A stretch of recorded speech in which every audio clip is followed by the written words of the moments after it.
Good evening, everyone, and welcome to the Bronx Bus Network Redesign Digital Town Hall. You're joining us here live tonight from 2 Broadway, which is the headquarters of the Metropolitan Transit Authority. It's also where I work, my colleagues work, the various people that run the bus and the subway network and the accessibility network of New York City Transit. So we really appreciate you joining us tonight. And for the next 45 minutes, we're going to take you through the first part of a 2-part program where we talk to you about this, which we've been working on for months now. This is the final plan, the final proposal for the Bronx Bus Network redesign, one of 5 redesigns that we've been undertaking over the last few months, and there's still more to do. The first one that we undertook was the express bus network on Staten Island. It's proven really successful, actually. We undertook to speed people's journeys up. That has been achieved. We undertook to make service more reliable, to increase average speed of the buses, and to bring ridership back. And so far, all of those indicators look good.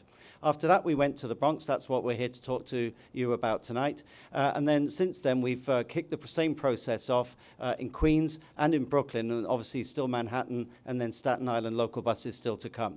So lots to get through tonight, and I've put together a fantastic panel who'll be with me taking you through the deck, but also answering questions tonight. To my right is Jackie Carter. Jackie is the Assistant Director for Government and Communication Relations for the Bronx. She's a sister of the Bronx. She lives in the Bronx. She knows the Bronx really well. On the other table, we have a very important lady, Jessica Signorella. Jessica is the manager of the Bronx redesign. Jessica's worked really hard. This is your work, right, Jess? Yours and other people, but Jessica's led this work. And I want to just say straight up how much I appreciate what you've done over the past few months to take us nearly to the point of the final plan. And then sitting next to Jess is my good friend Mark Holmes. Mark is the Chief Officer of Ops Planning MTA Bus. What Mark doesn't know about buses, I don't think anyone knows. Mark is a real bus expert, been in the MTA bus MTA bus family a long time.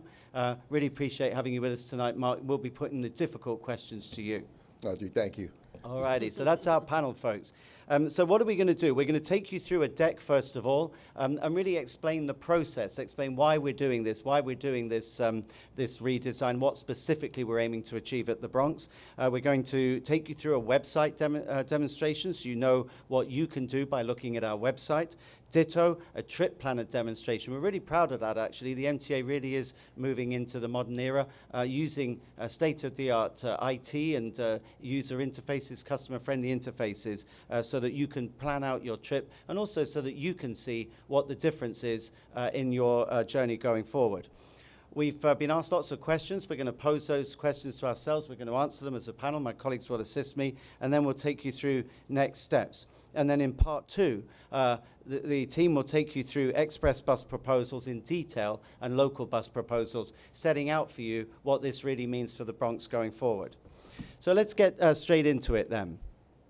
Why are we redesigning the Bronx Bus Network? Well, it's really the same as the other networks that we've undertaken. Customers said to us the reasons that they are not using the buses as frequently as they used to is primarily 2 reasons. Number one, over the last 10, 15, 20 years even, bus ridership has been declining, and that's for 2 primary reasons. Number one, travel times. Buses are hopelessly caught in traffic. As I often say, the buses can't levitate, they're stuck in traffic. So we really need to look at the root cause of where the buses are getting caught up. We need more bus lanes. We need to properly police the bus lanes that we've got. We need to use better use of technology, make better use of technology, working with Department of Transportation, working with NYPD, and really tackle that issue of declining bus speeds.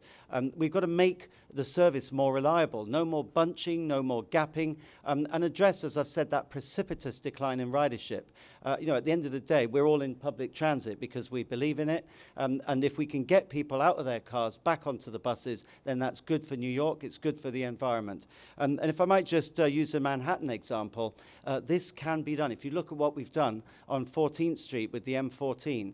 That's been a huge success. Working with DOT, we've seen the bus average journey time from end to end on 14th Street cut by 5 minutes, which is huge.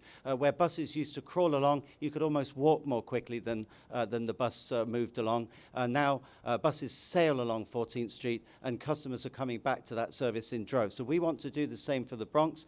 So what we needed to do was find out what it is you like about the existing system and what it is that you want us to change. So in terms of the actual redesign process, we follow a very clear process. It's both a data-led process, a data-led exercise, but we also make real efforts to go out into the community, talking to elected officials, talking to DOT, talking to customers at myriad forums. So what we've done is go out and ask people, what is it that you like about the bus service? What don't you like? And we then put together what's called an existing conditions report. So it looks a bit like this document, but it summarizes the existing conditions of the network for the borough in question. And what it summarizes is, here's what people like and they don't want to have changed. Here's what they don't like and they definitely want us to address. And here are the suggestions for new routes, maybe new east-west routes, north-south routes, better connections to key areas. So that then gives the team, and in this case under Jessica, that gives the team the data, but also the customer feedback and the elected official feedback to then start putting together a draft plan. And we redraw the network. We keep what's good, we rework what needs to be addressed, and we look to see where we can truly meet customers' needs. So then we develop that draft plan. So the existing conditions report already out. That came out in February of 2019. Back in May, seems like yesterday, right? Back in May, the draft plan was issued. We met with elected officials. We took customers through that, and we presented those draft plans. And then we went to the real meat of the exercise. We spent a huge amount of time, an unprecedented amount of time for the MTA, in going out into the communities, town halls, asking people at bus stops, doing web feedback, asking customers to send in their questions and their feedback on Twitter and on other social media, filling in survey reports, talking to elected officials, going to the community. I myself spoke to about, must have been about 1,000 people in a mass town hall up at Co-op City. So we put real effort into this to develop the draft, to get the final plan ready, building on that draft plan. So we showed people the draft plan, heard what they had to say, made a further iteration, and that is what has resulted in this document, which we then we presented in October of this year. And I was very proud to stand on the steps of Bronx Town Hall with my good friend, the borough president, Ruben Diaz Jr., and other elected officials, but a big shout out to the BP, who's been superbly supportive throughout this process. And he was kind enough to endorse it. He said, I like what I see. Obviously, one final iteration to go. So where we are now, you can see on the chart, once you've done the final plan development, you then take final feedback, and then we go to a further series of outreach, and we go back to the community and we present back to them. And that's pretty much where we are now, and that's why we're here tonight. So final slide from me. The redesign strategies, again, these are not unique to the Bronx. These are germane to all five boroughs. And what you're looking to do is a number of things. Customers tell us they want more direct routings. They don't want to go around the houses. They don't want to do these circuitous routes that maybe once upon a time made sense when the bus routes were originally designed. But a lot of them were designed around old trolley routes, or they reflected the fact that there used to be a whole bunch of independent bus companies. So it makes sense to straighten the routes, to make them more direct. That gets you from A to B, and it also enables us, the operators, to make the service more reliable. We're also looking to balance bus stops. I mean, one thing I noticed when I came to this city, having worked elsewhere, is bus stops are very close together. In fact, they're around about 800 feet apart, whereas the norm would be internationally around 1,400 feet apart.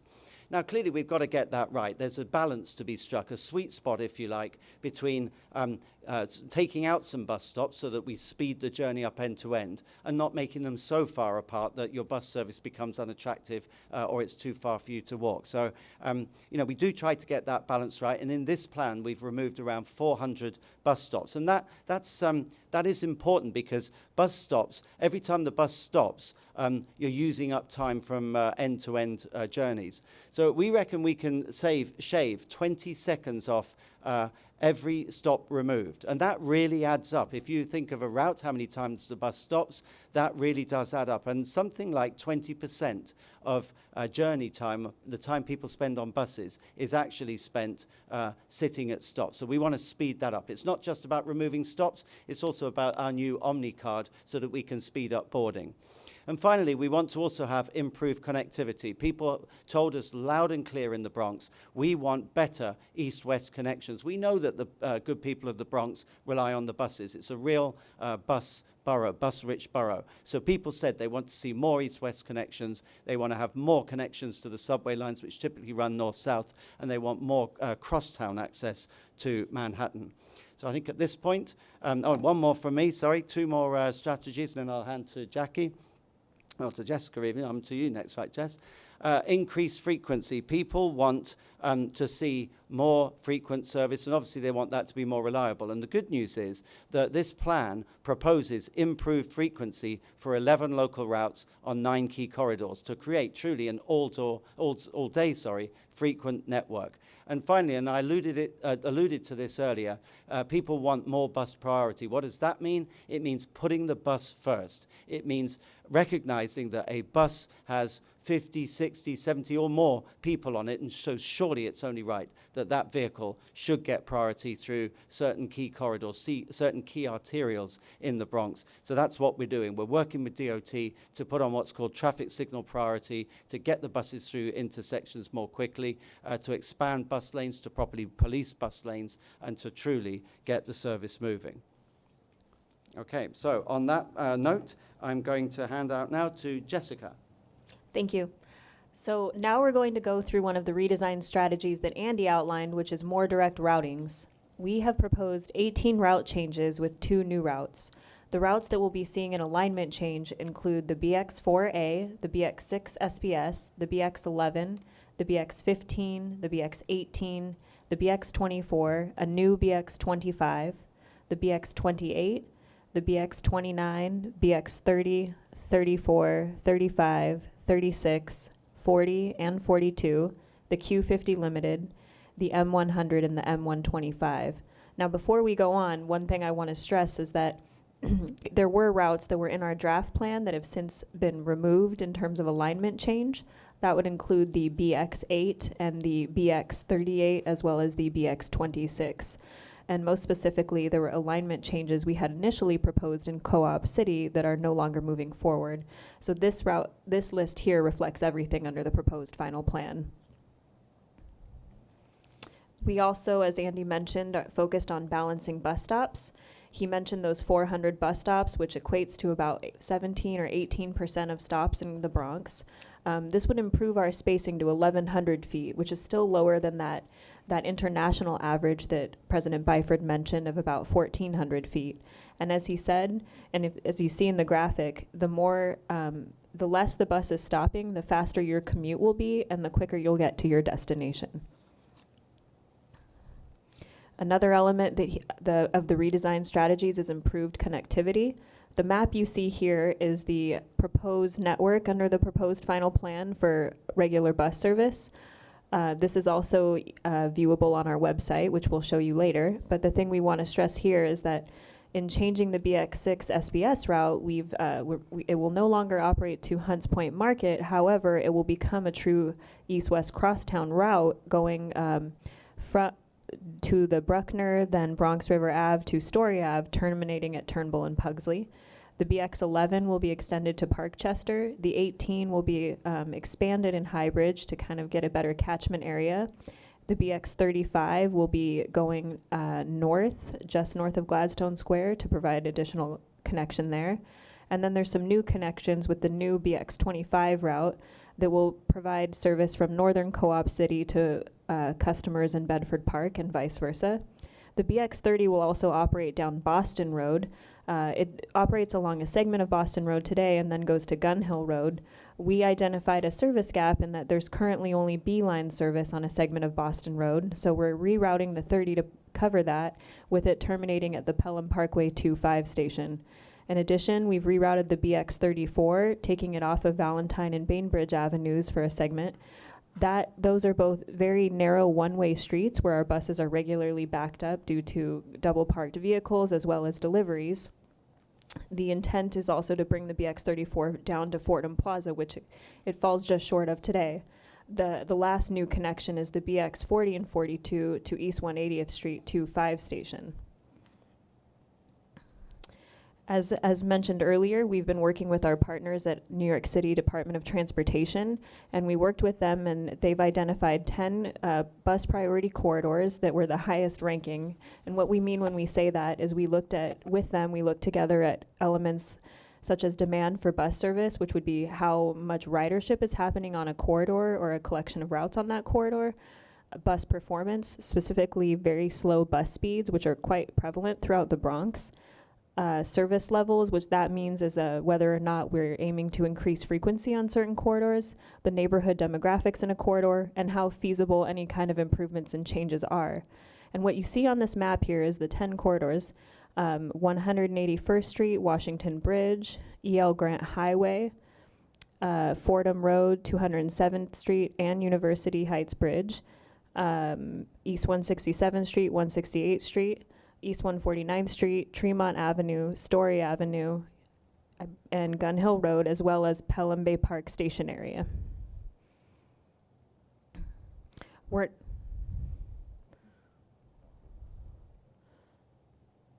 Bear with us for a moment, we're having a slight technical difficulty.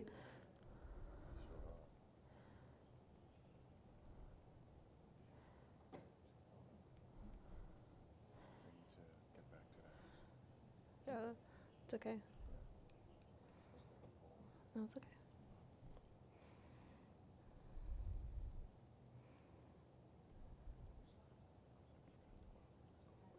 Oh, it's okay. Don't worry about it. So we want to really plug getting folks to go to the website. The address here is new.mta.info/Bronx Bus Redesign. I know you all can see that on your screen. I'm reading it out loud just so you really get it burned in your memory there.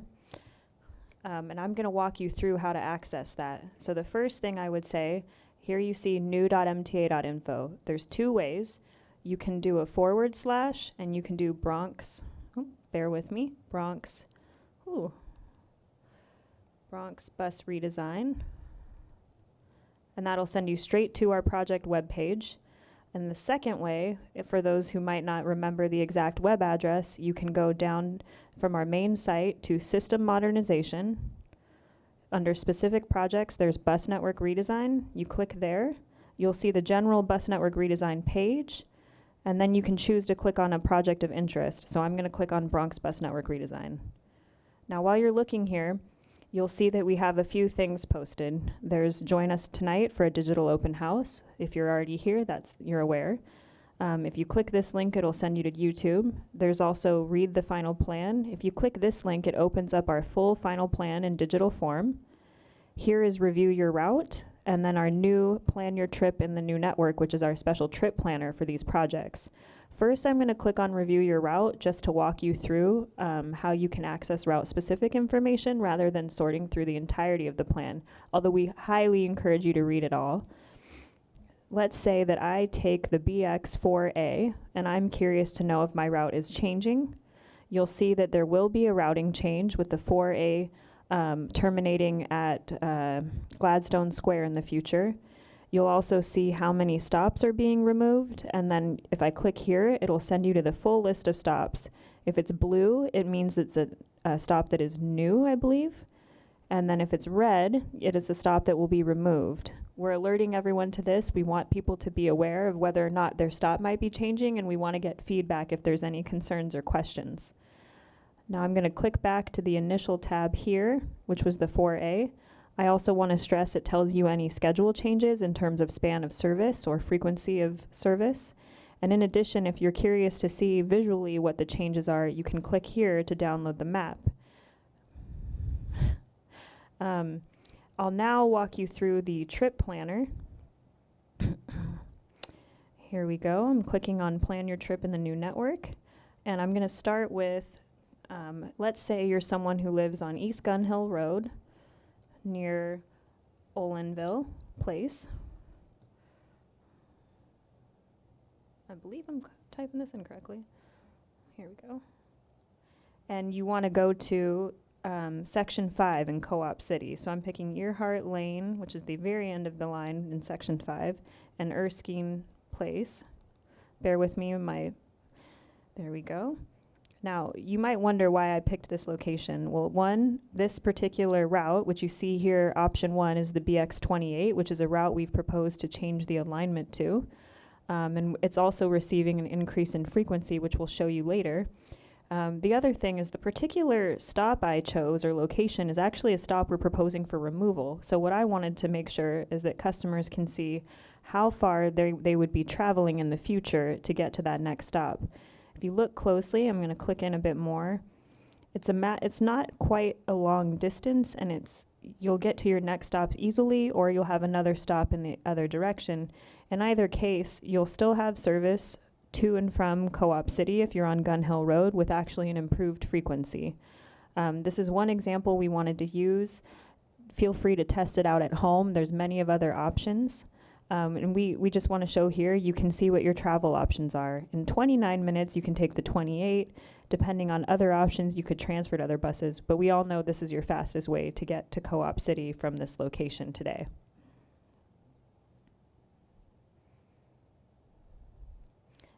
Thank you. We're going to switch back to the presentation.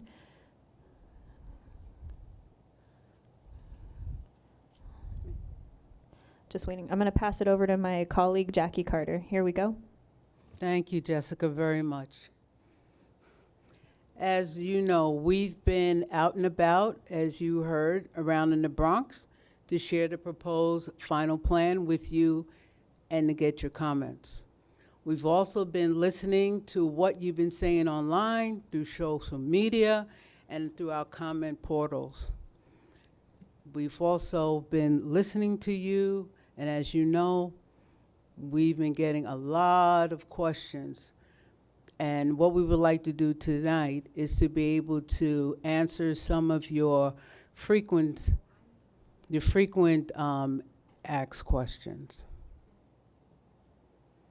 If you just bear with us one moment.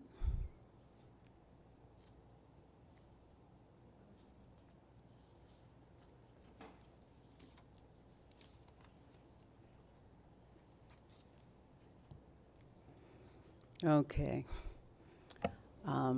Let's start with our first question. This question comes from one of our customers who takes the BX34 on Bainbridge Avenue.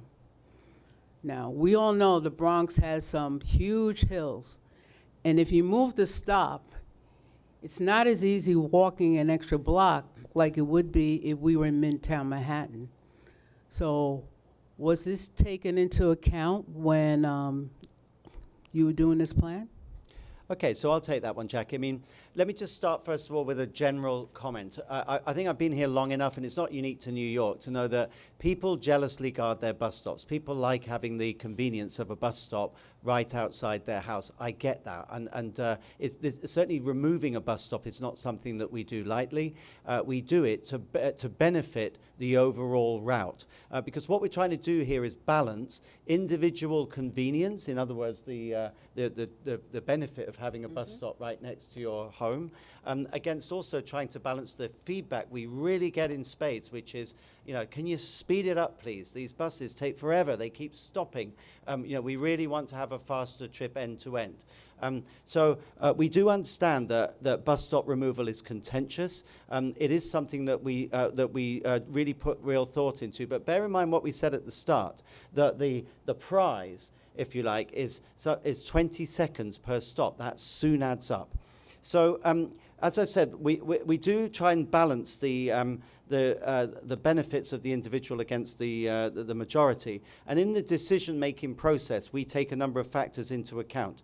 So, for instance, we'd look at the distance to adjacent stops. Obviously, you don't want to have a huge gap between stops. You look to see whether there are things like seniors' homes in the vicinity, maybe a hospital, whether there's an educational institution, a medical facility, or maybe even an area that has a high concentration of people with disabilities. That would lend itself to a shorter gap between stops.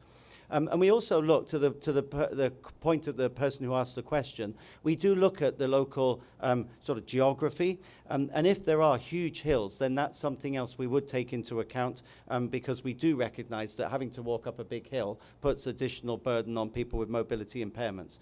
So we tried to get that balance right, getting the end-to-end journey speeded up, but also not putting undue burden on people who really can't, are just unable to walk too far.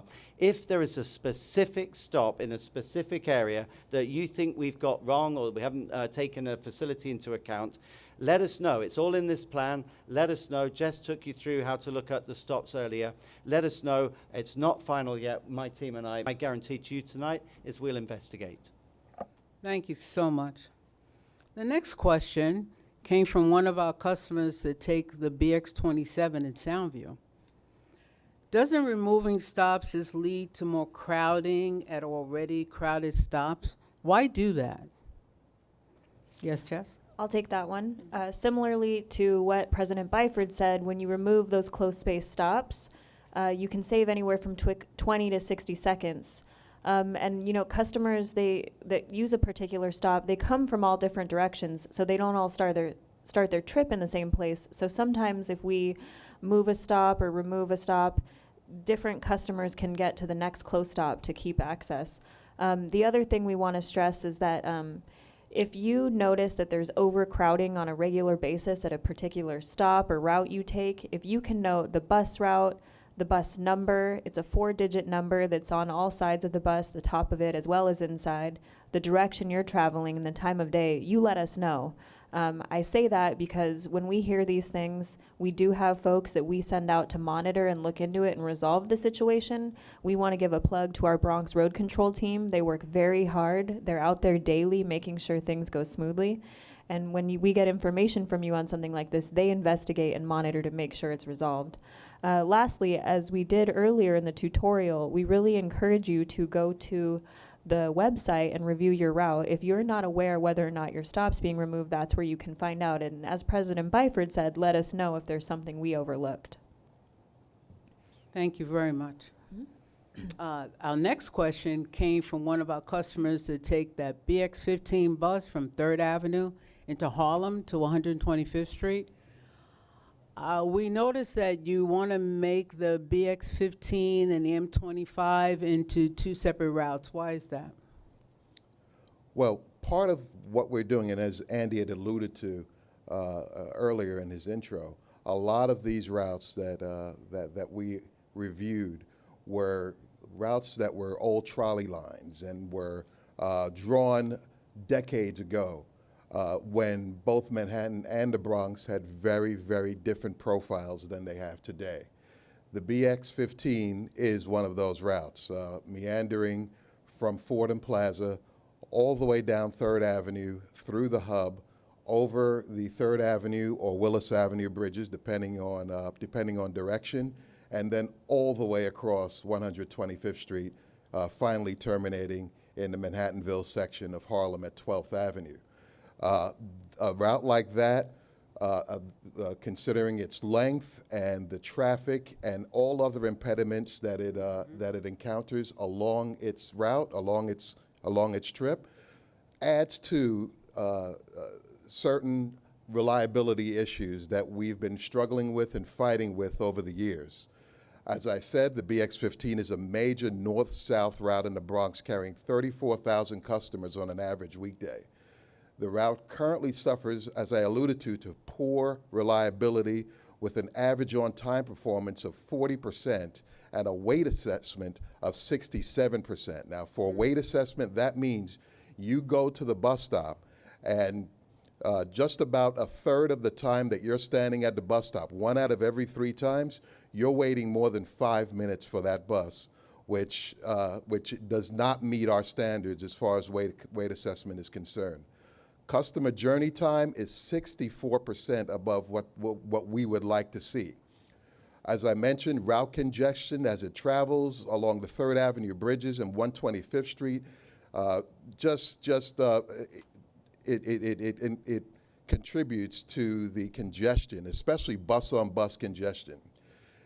We experience the same congestion heading back to the Bronx on the Willis Avenue Bridge. So therefore, for the draft plan and then maintained in our final plan, we suggested that the BX15 from Fordham Plaza should terminate at the hub from Fordham Plaza.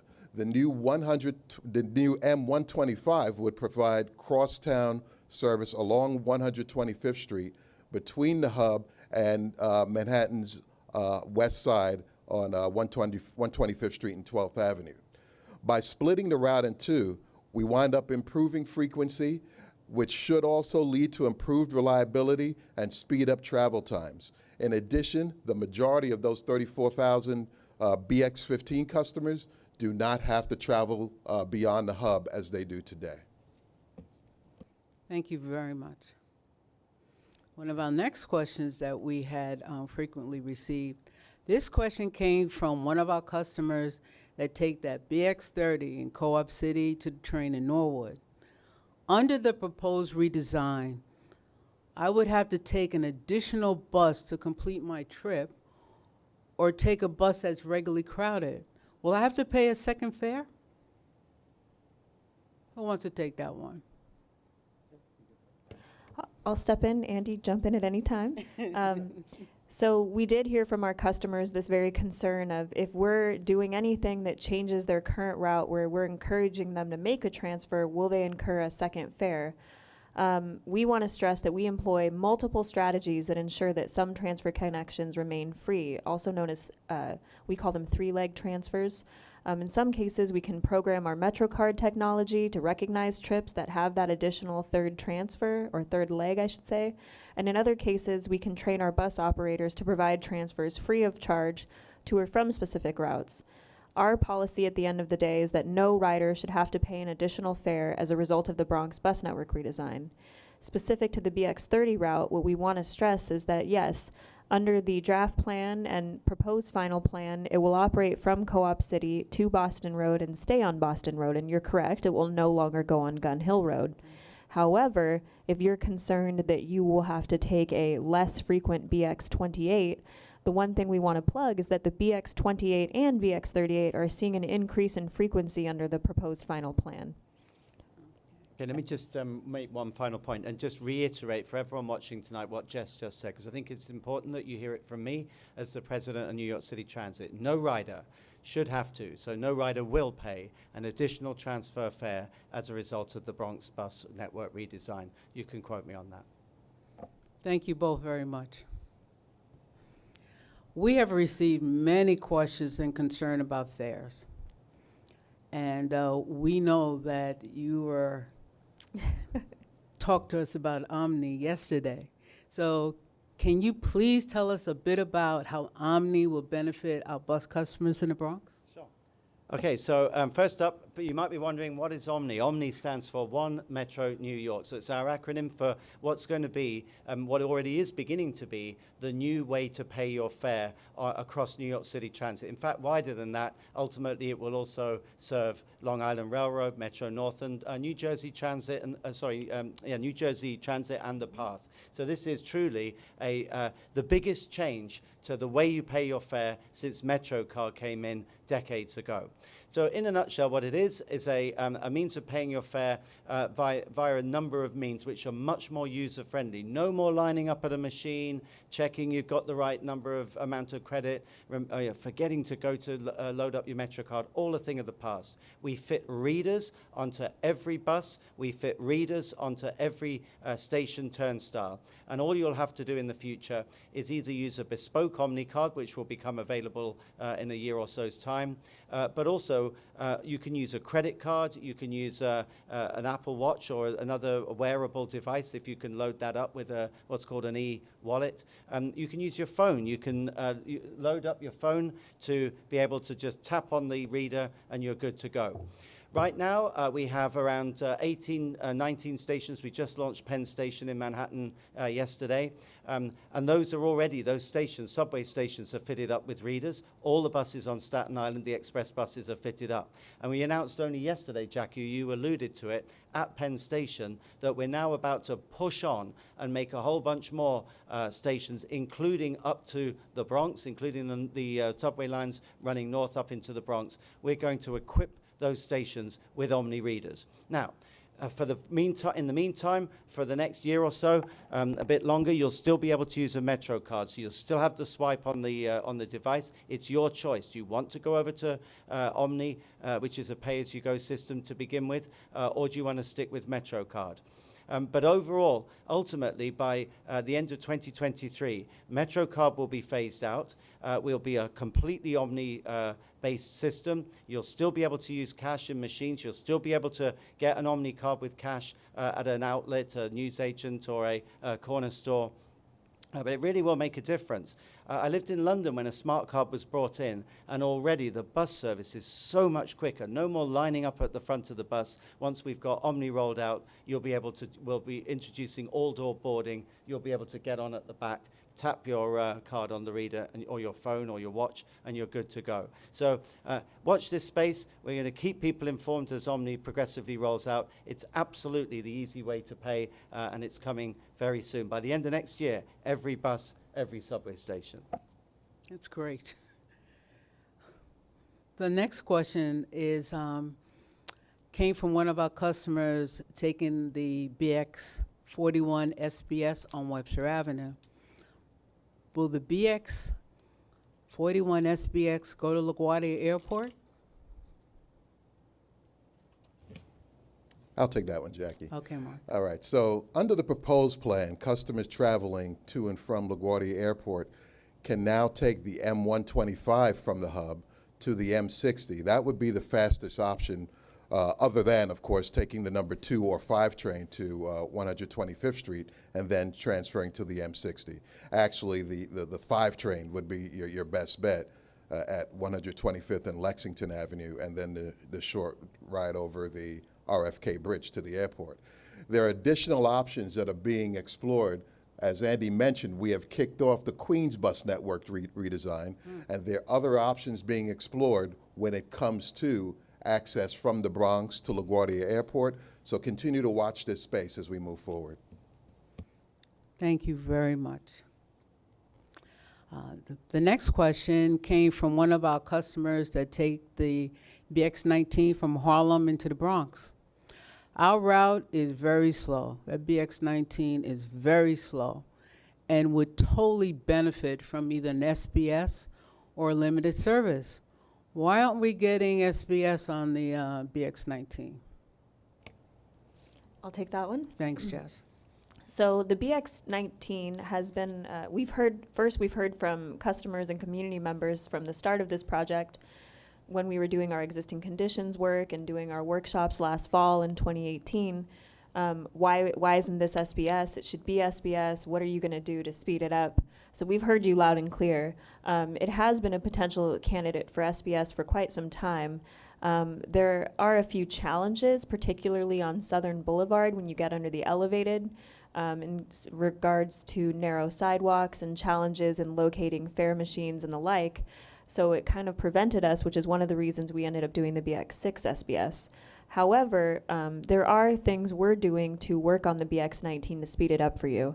We've proposed to remove 11 stops on it, and as President Byford mentioned earlier, and we've shown you throughout this presentation, that can speed up your commute a minimum of 20 seconds per stop removed.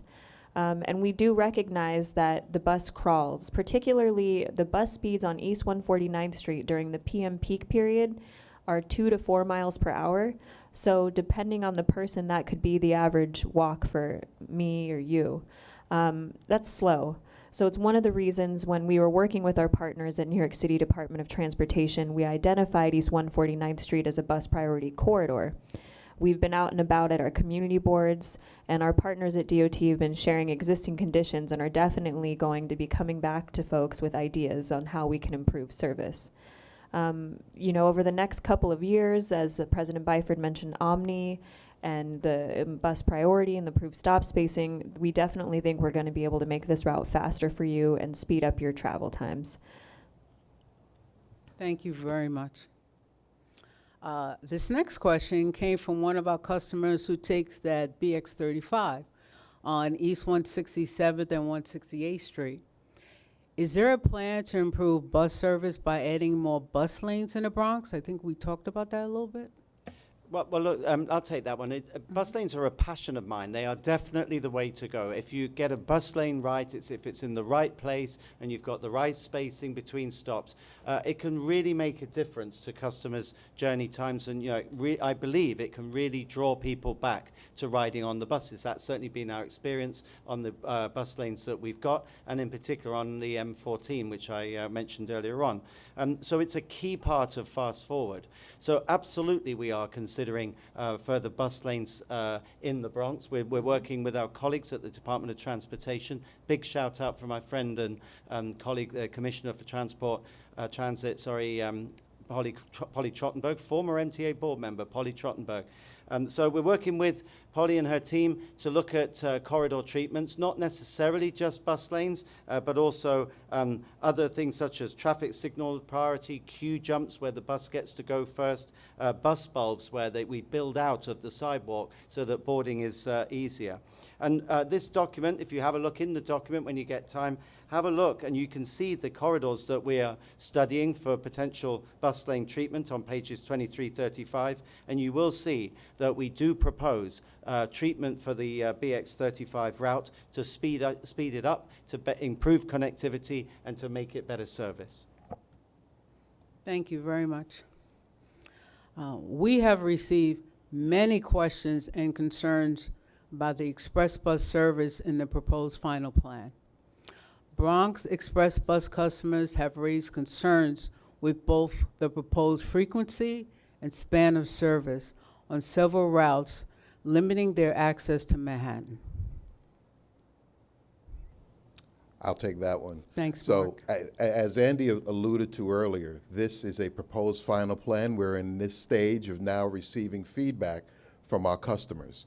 And in the case of our express bus network, we have absolutely heard our customers loud and clear regarding their concerns with the proposed changes to the express bus network, which we'll go through a little later here in this program. We're reviewing every single aspect of the proposed changes, and we'll publicly share some good news on this front prior to the public hearing after the new year. Thank you. The next question came from a customer. It wasn't really a Pacific route, but we thought this was a great, great question. Are there any changes to how frequent the buses will come? I'll take that one. Thanks, Jess. Yes, there are. In the Redesign Bronx bus network, which is in our proposed final plan, we identified corridors where we really want to build that foundation for the network of sustainable all-day frequent service. That means that it'll be more reliable and move customers faster. So many of the bus corridors have frequent service today in the peak or rush hour periods, so in the AM from 7 a.m. to 9 a.m., and then from 4 p.m. to 7 p.m. But this tapers off during the midday and even the evening, which we call the off-peak, and we know that customers need to get around quickly and reliably during off-peak hours. So we've bolstered frequency on certain routes during these off-peak periods to kind of give that all-day consistency. So the routes that are seeing an increase in frequency under the proposed final plan include the BX4, the BX4A, the BX6 local, specifically from Hunts Point Station to Hunts Point Market, the BX11, the BX13, the BX23, the BX28, the BX38, the BX29 overnight, the BX41 SBS, and then there is also the introduction of the M125, which is the southern half of the BX15 today. And I'm mentioning that because although it's a new route, the level of service that it will receive is greater than what that segment of the BX15 has today. So we really encourage you to go to the final plan. Pages 7 and 8 outline every route and whether or not it's seeing a frequency or service band improvement by time period for weekday, with weekend changes in the appendices in the final plan. And also, if you want to know about your specific route, as we've said earlier in this program, click on Review Your Route and you can find out any specific information. Thank you. This next question came from one of our customers that take the BX9 in Kingsbridge. It's bad enough that many subway stations are not accessible. Won't eliminating bus stops just make it harder on the elderly, family with small children, and people with disabilities? Let me take that one, Jackie. Okay. Look, I mean, I answered the point earlier on about removal of bus stops. We do apply certain criteria before we countenance taking away a bus stop.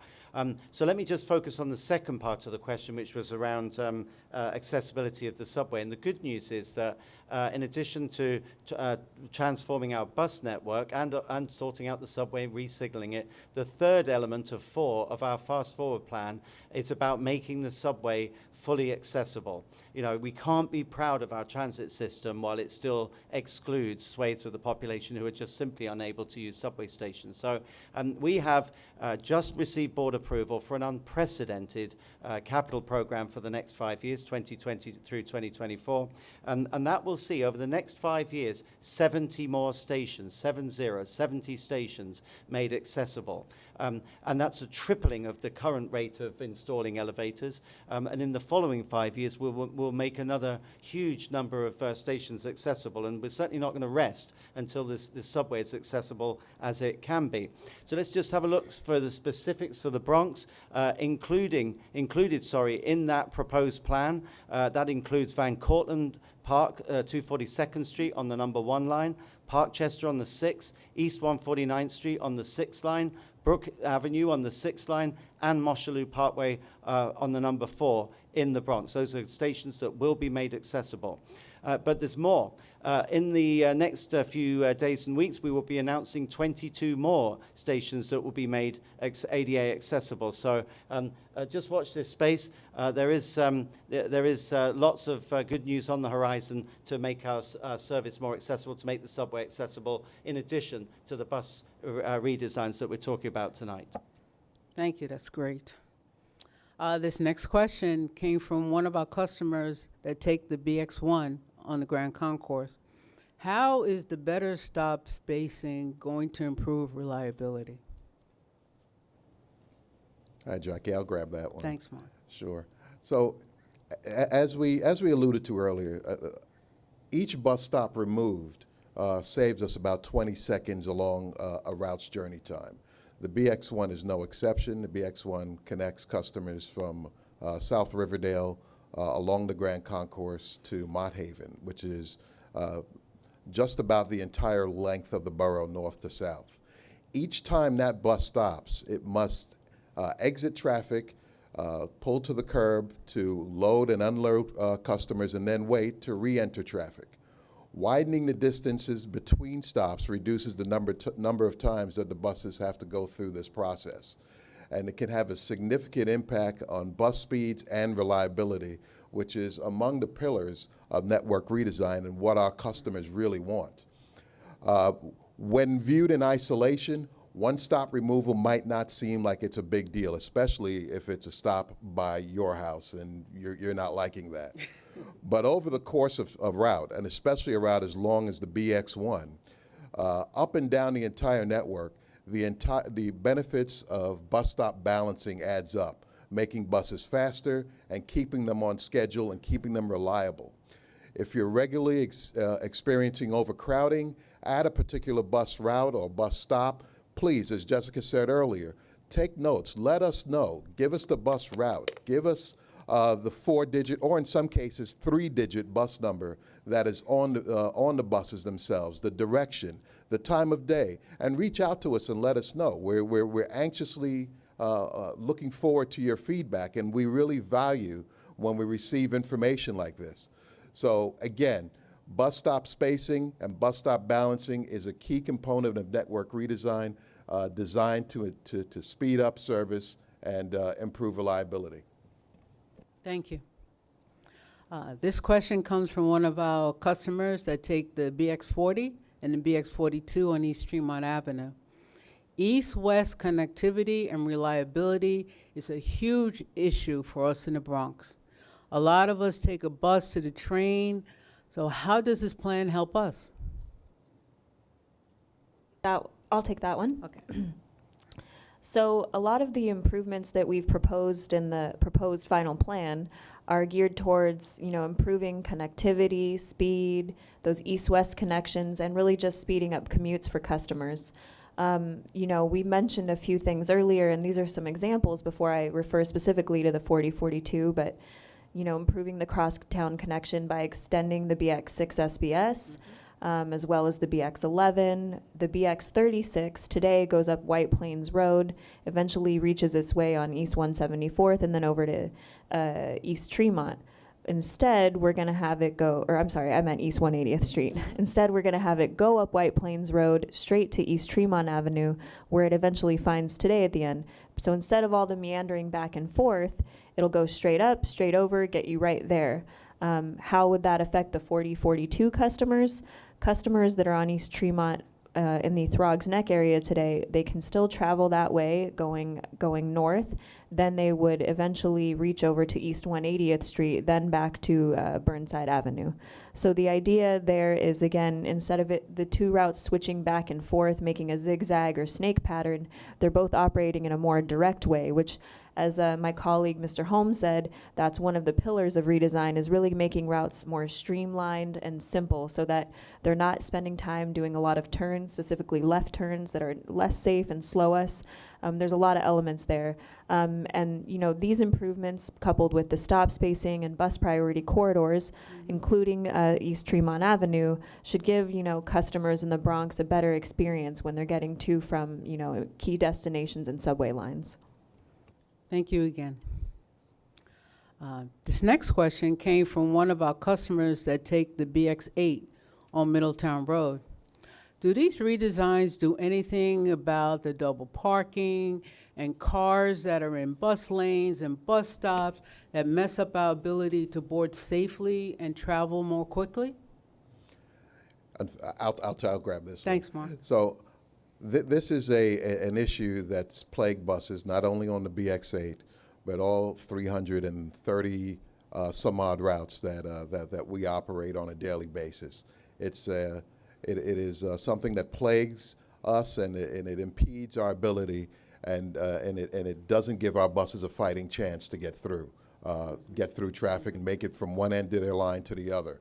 We've already started with our partners at New York City DOT and the NYPD to improve bus lane enforcement, because the network redesign in and of itself cannot accomplish a lot of what really impedes us throughout the day. We cannot do this in a vacuum.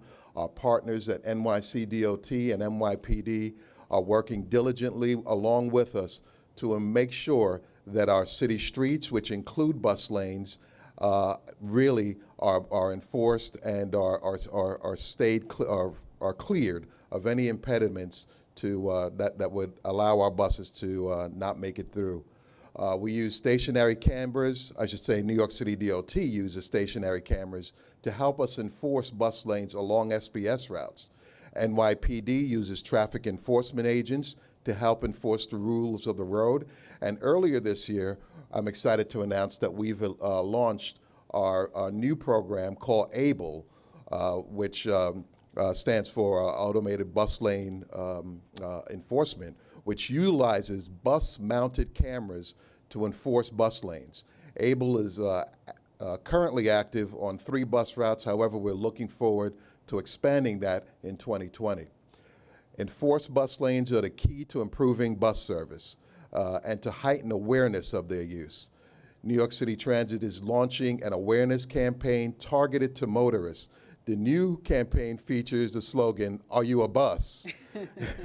And there are posters that are all over the city, and they also state that bus lanes are for buses, which will be posted on the backs of buses, especially those that are equipped with ABLE camera systems.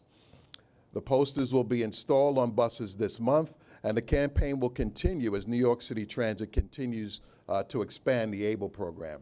If you observe cars or any other vehicles that are double parked or parked where they shouldn't be, especially blocking a bus lane or a bus stop, please once again note that bus route, the bus stop, and the time of day that this is occurring, and continue to let us know. We will then work with our partners at NYPD to correct that issue. Jack, if I may, just in case you're watching, Craig Cipriano, my SVP buses, if he were watching tonight, or if he was sitting here tonight, he would say, stay out of our bus lanes. Hey, Craig, hope you're watching. We actually have a live question. This question was sent to us today via the website portal. Can the BX26 and the BX29, which are both short and run infrequently, but begin and end at the same point, be combined? So I'll take that one. Thanks, Jess. The BX 26 and 29 are both proposed to have route alignment changes. Well, I should say the 26 did in the draft plan, but under the proposed final plan, it will still operate as it does today in Co-op City and then over to Paul Avenue and 205th. The 29 we have proposed in the draft plan and move forward with in the final plan to terminate at Pelham Bay Park 6 station. So those two routes don't share the same point in the proposed final plan, and to combine those two routes would kind of violate some of our redesign strategies or principles in terms of you would take two routes and combine them, making that extremely long. And what we know with very long routes, especially when they traverse areas that are highly congested, is that the reliability goes down. You're spending more time on the bus for your commute, so you would actually probably lose in the end. A faster thing would be to take the 29 to the 23. There's a lot of other options, but overall, we encourage you to go to our website, review the proposed final plan, and click on review your route so you can be more familiar with the changes we've proposed. Thank you, Jessica. This is our last question, and I'm hoping that President Byford can answer this one. Many of our customers have asked about what's coming next to the Bronx bus network redesign. Is there going to be a public hearing? When will the proposal be finalized and go into effect? Okay, so folks, our aim is to implement the adopted final plan in September of 2020. But before we can implement anything, we will be asking our board of directors to approve the concept, the request for a public hearing. It's something that we need to do. So we will seek approval for a public hearing in early 2020. And following that, we'll issue a revised version of this document, a revised final plan, and present it to the board. And then after that, implementation will then move forward. So, folks, thanks for watching. We do want your feedback. Please share your comments online. Test out the trip planner that Jessica showed earlier to show what your commute will be like under this proposed final plan. You'll continue to hear from us before we implement any changes. And this network redesign really gives us a baseline upon which we can make adjustments. Nothing's ever set in stone. We can still make tweaks, so please keep in touch. So thanks again for joining us. Again, those next steps, watch this space. Winter of 2020, we'll have a public hearing. The MTA board will vote on the plan, in fact, in this very room. And then fall 2020 is the implementation date. I'd like to thank my colleagues, Jessica, Mark, and Jackie, for this first section, also our wonderful support team behind the scenes. And up next, if you stay with us, our team's going to go through the proposed final plan route and the schedule changes for express and local bus services. Thanks for watching.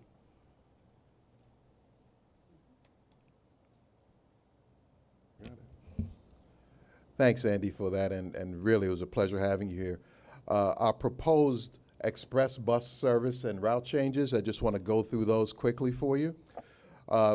First, let's go through the routes that do not have any alignment changes. Those include the BXM1, BXM3, the BXM6, the BXM7, and BXM9 routes.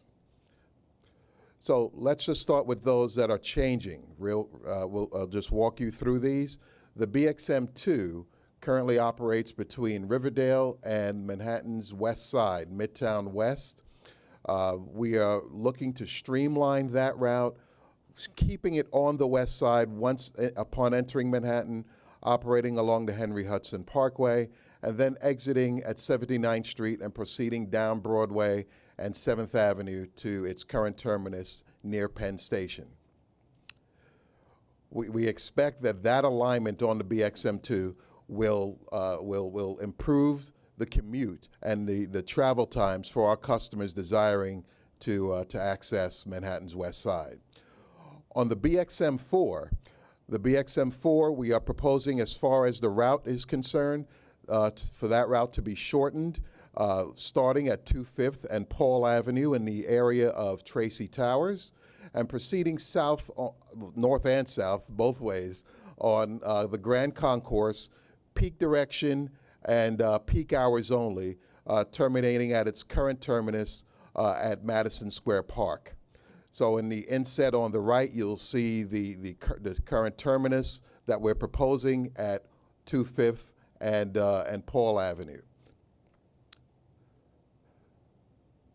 The BXM4, as I mentioned, is shortened.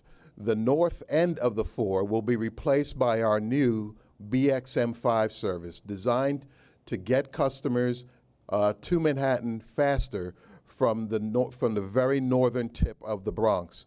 The BXM5 will serve customers from the Mount Vernon Bronx border across Nereid Avenue, a little bit into the city of Yonkers, and then down Katona Avenue and 233rd Street, which is currently the northern end of the BXM4. From 233rd Street, the new BXM5 will enter the Major Deegan Expressway and sending our customers on a quicker ride from North Bronx into Manhattan. Once again, that service will operate on 5th and Madison Avenue, terminating at Madison Square Park in the 23rd Street vicinity. Our BXM8 customers from Co-op City will have a change, and again, this change is, again, you'll hear a common theme here, is designed to get our customers to Manhattan quicker. Our customers from from City Island will benefit from a faster, more streamlined BXM8 trip, which will not serve the Crosby Avenue and Westchester Avenue corridor. It will stay on the Bruckner Expressway, proceeding on the Service Road and getting on after White Plains Road as it does today. And that is only for the 3 trips that serve City Island. All other BXM8 buses will continue to serve the Crosby Avenue, Westchester Avenue corridor in both directions. Our BXM10 customers will see a slight change during the off-peak. I want to reiterate, this is an off-peak change, middays and weekend change only. The BXM10 will be routed into Parkchester to replace the BXM6, which will no longer operate during off-peak hours. Our customers in Parkchester, however, will benefit from a more frequent BXM10 service, which will replace the off-peak BXM6. All other stops on the 10 and all other peak hour service on the BXM10 will remain unchanged, as will its Manhattan terminus, once again at Madison Square Park. Our BXM11, now this is a very interesting change and one that we're really excited about and looking forward to hearing back from you on. The current BXM11 operates along White Plains Road beneath the elevated structure of the number 2 and 5 trains. As a result of that, and as a result of how the pillars are aligned on the street, the White Plains Road, it becomes a one lane in each direction, causing our buses to be stuck behind all kinds of impediments, including our very own local buses along White Plains Road. In order to speed up that service and to make that service a little more reliable for our customers, we are going to move the travel path from the BXM11 from White Plains Road to Bronxwood Avenue, which we anticipate will dramatically speed up service for our customers on the BXM11. The route will be shortened slightly on its north end, terminating at East 233rd Street and White Plains Road. The northern end of the current BXM11 will be replaced by the BXM5 that we showed you previously. Once again, Manhattan service will not be changed. The BXM11 will be terminating at Madison Square Park at 23rd Street. Finally, the BXM18, which serves Riverdale and the Manhattan's financial district, will receive a facelift as well as far as its route alignment is concerned. Current BXM18 customers have to endure a trip that meanders along 5th, Madison Avenues, and Broadway and Church Street between Battery Park and Riverdale. Sometimes that trip can take in excess of 2 hours to complete. In an effort to streamline and to make that service a little faster, we are proposing to align that routing along the Henry Hudson Parkway to 79th Street, and then along West End, 11th and 10th Avenues, serving new markets along Manhattan's west side, including Hudson Yards, which, as we all know, is a growing area along the far west side of Manhattan, and then continuing along West Street to the financial district, serving stops along Broadway and Church Street before terminating at Battery Park, proximate to the Staten Island ferry. So that is it for our alignment changes. I just want to quickly go through the express bus service changes. We've heard a lot from you, as I alluded to earlier, about your reaction to the changes and your concerns, and we hear you loud and clear. All service reductions, I just want to mention, all service reductions are guideline based. Several routes, unfortunately, showed extremely low ridership, especially in the reverse peak or off-peak directions. On weekends, most buses carried less than 10 customers per trip, and that is across a 14 to 16 hour span in most cases. So as a result, we reduced the span in the reverse peak direction where ridership was extremely low, and we reinvested much of the savings into ensuring our schedule running time accurately reflects the travel conditions and road conditions, hence improving overall reliability. So I just wanted to show you this. This is available once again, as Jessica pointed out, online. You can go there, you can study it, and please provide your feedback accordingly. We are hearing you loud and clear on all of these, the express and whatever you have to say about the locals as well, but especially the expresses. We are absolutely hearing you loud and clear. So again, we encourage you to go online and take a look at the schedule changes, take a look at the span changes, and take a look at the routing changes that we're proposing. So I'm going to turn over to Jessica, who will walk us through the proposed regular bus service schedule and route changes. Thank you, Mark. So similarly, I'm going to go over the routes that we are not proposing an alignment change to. It's quite a few, so bear with me and I'll go a bit slow for you. The BX1, the BX2, BX3, BX4, the BX5, although it will have the BX6 SBS coming over to it in the same corridor on Story Avenue, the BX6 local, the BX7, 8, 9, 10, 12 SBS and 12 local, 13, 16, 17, 19, 20, 21, 22, 23, 27, 31, 32, 33, 39, the BX41 SBS, the BX41 local, and the BX46. A route that is receiving an alignment change is the BX4A. So one of the things that we did during our existing conditions phase was look at ridership along each route at the stop level.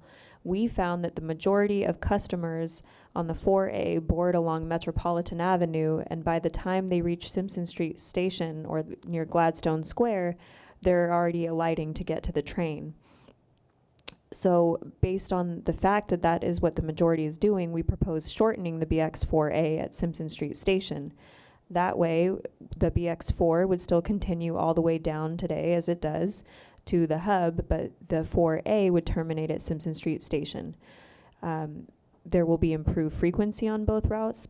That's an opportunity we got by shortening the route. And in shortening the route, we're also improving reliability, so it's not traversing along Westchester Avenue for the entirety all the way to the hub. The BX6 SBS, as we've mentioned several times earlier, is going to be, we've proposed it to be extended further east. So you can board the BX6 SBS in Manhattan today, take it through the Bronx on 161, and then you can take it over the Bruckner, south on River Ave, and then over Story Ave, where it would terminate at Turnbull and Pugsley. What you'll notice is the BX6 SBS would no longer be serving Hunts Point Market, being very aware that we don't want to negatively affect customers that travel there today. We've bolstered the service on the local to accommodate for that. This would be a big win for a lot of customers that today take the BX5 and are forced to transfer at Hunts Point Station or further north on the 25 train. The BX11 today is a route that operates into Manhattan as well via 181st and the Washington Bridge. We've proposed a few changes, and again, one of our guiding principles with the redesign is to streamline routes, making them more simple, more direct, and limiting the time they spend meandering local streets. So what you'll notice is the BX11 would no longer operate on Ogden Avenue in Plimpton. Instead, it would continue on E.L. Grant, then go over to East 170th, sorry, my eyes are going, and then Claremont Parkway.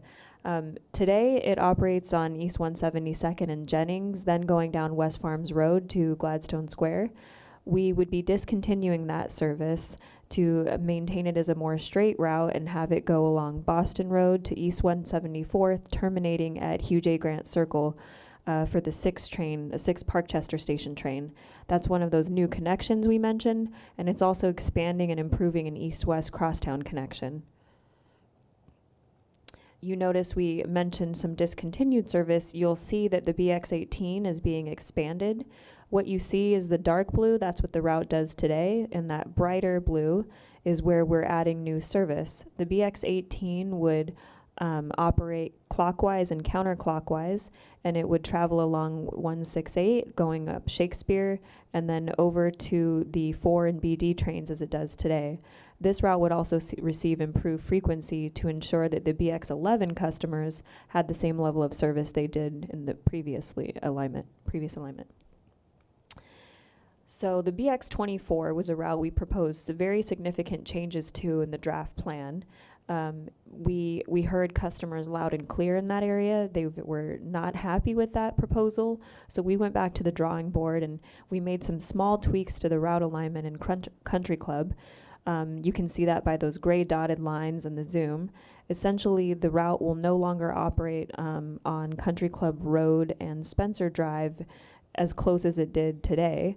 We're proposing to expand the alignment a bit, and that would give some time savings and really, we think, be a little better than what's out there today for BX24 customers. We mentioned that there was a new route that would be operating from Northern Co-op City along Allerton Avenue over to Paul and 205. That route is the BX25. It will be very similar to the BX26 in terms of travel path once on Allerton Avenue. And one thing we want to point out is we are splitting the frequency of the BX26 to provide this new route. It'll be a new connection, so we're excited and we hope our customers are too. I mentioned the BX26. Although this route is no longer seeing an alignment change, we put it in to stress that under our draft plan, we did propose an alignment change in Co-op City. We heard Co-op customers loud and clear, and we maintained the alignment in Co-op as it is today. The BX28 is another route we're excited about. Similarly, we had made some alignment changes under the draft plan in Co-op. Those are no longer happening.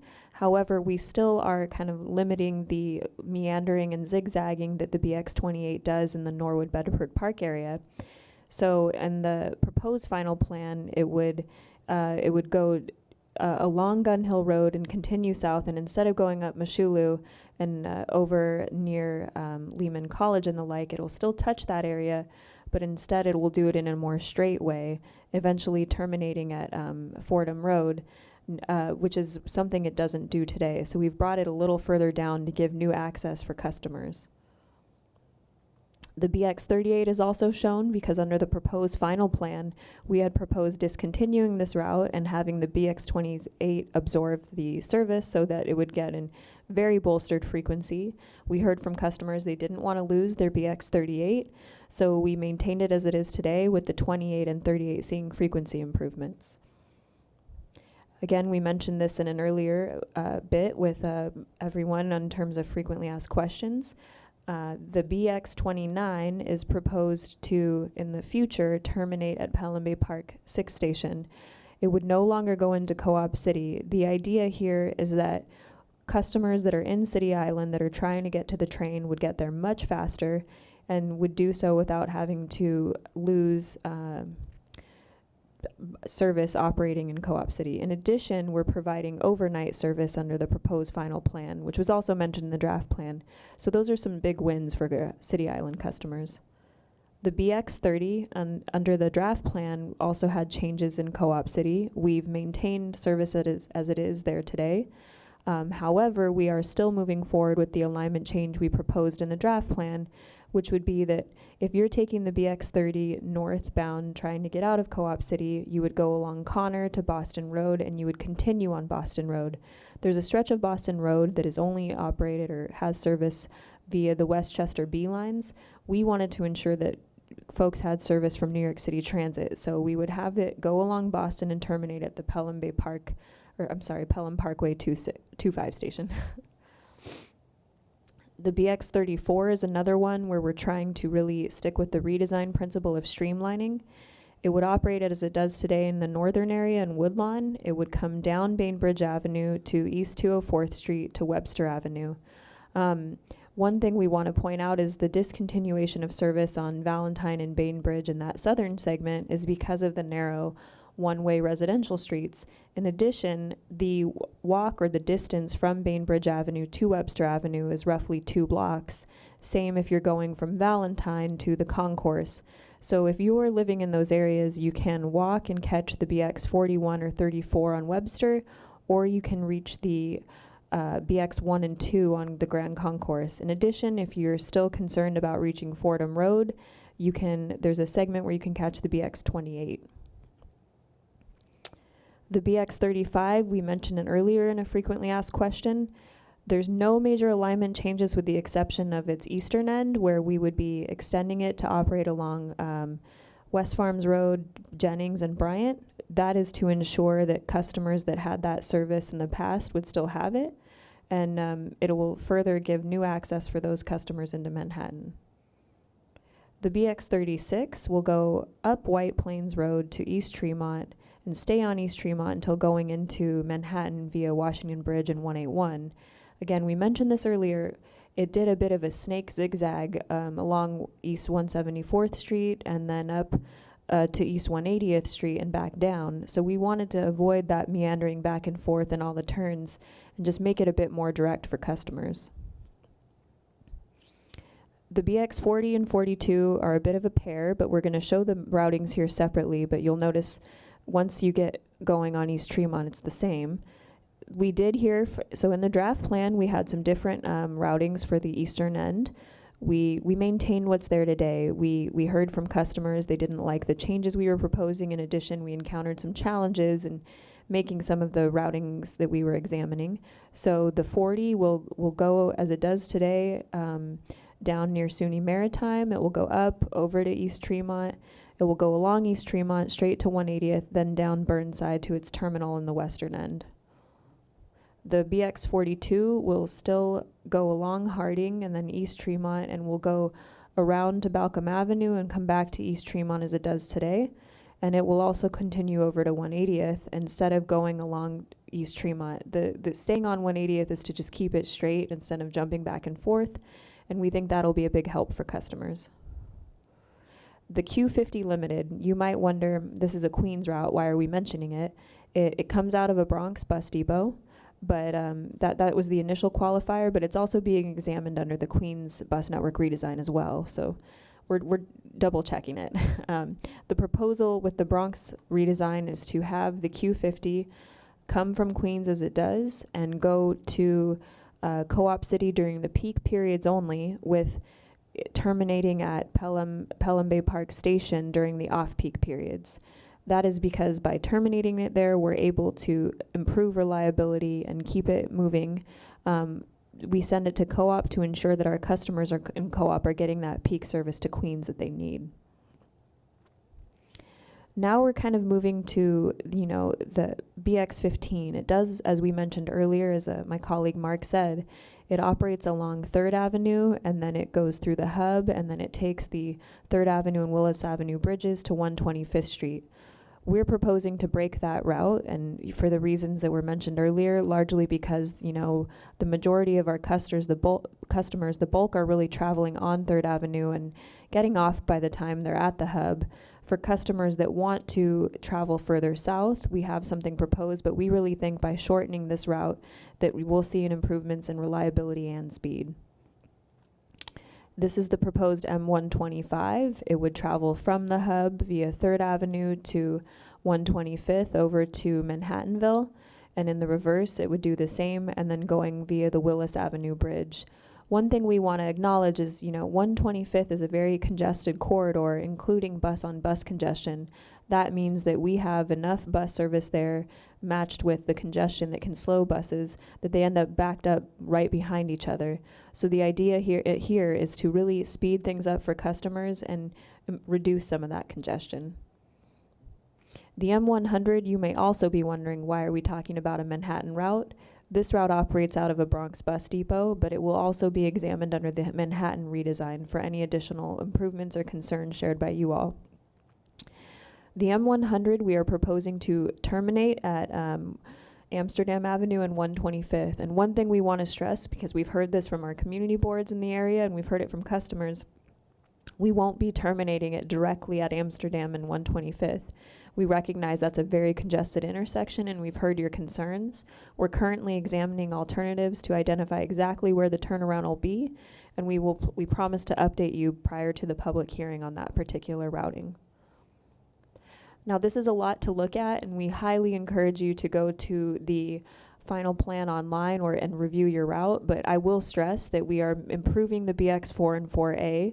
We're bolstering the frequencies across all time periods. And combined, that would give you 6-minute in the peaks and 8-minute in the off-peak for those two routes together. You will see that the BX5 is seeing a reduction in frequency. That is because the BX6 SBS will be coming across the Story Avenue. In addition, the BX6 local, we're improving the frequency on to also make sure that no one has a loss of service from Hunts Point Station to the market. The BX11 will see an increase in the midday to make it that all-day 8-minute or better service. The 13 will see an increase in the midday to also make it that 8-minute or better all-day service. And the 15 is having a bit of balancing. We are increasing in the peak period and decreasing slightly in the off-peaks. Again, with the introduction of the M125 on that southern segment of the 15. And then the BX18 is seeing an increase across all time periods as well. That will be the same case for the 23. And the 25 is a new route, so you'll see those frequencies in green, although it's a split from the BX26. You see the decrease on the BX26, that's what we said earlier. We're splitting the frequency on that route into two to meet the need and request from customers and Co-op to have that northern service going to Allerton Avenue. And the 28 and 38 are both seeing an increase so that they'll be quite frequent in the AM peak, PM peak, as well as the off-peak periods. And the BX29 is getting overnight service. And the BX41 will see an SBS will see an increase in the midday to bring it to an 8-minute or better all-day frequency. Okay, so that's it, folks. I hope you found that useful. Thank you for watching. Again, big thank you to my colleague, particularly Jess, who's been the project manager of this, Mark And Jackie, really well played. You've got a new career ahead of you, I think, as a moderator. And again, just want to say a huge thank you. Don't forget, you got up on your screens the website there and the hashtag. That this is still a live process. We still want to get your feedback. I've already had one. I won't say who it's from. It says, love, love, love it. So that's good. But this is your bus service. It's not ours. It's your bus service. We really do want to get this right. We've had initial success on Staten Island. The Bronx is massively important to us in terms of how much you guys rely on the bus. So this is a big deal. We've got to get it right. As you heard earlier, there will be a public hearing on this once we get approval from our board. And we'll be up and around in the community again very soon to get your feedback. Keep it coming. Thanks for listening and watching tonight. Have a safe and wonderful evening. Thank you.